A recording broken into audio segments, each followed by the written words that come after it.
Alright, so today I'm working on a Powermore mower. Carburetor is dirty as hell.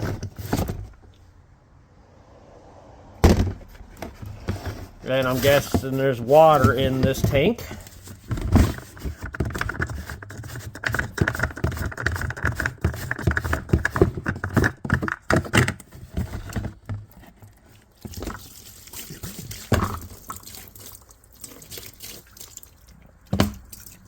Yeah, it's pretty gross.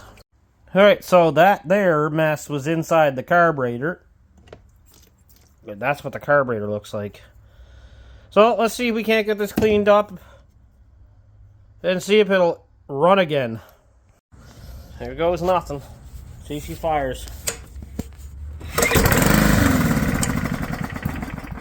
Not good.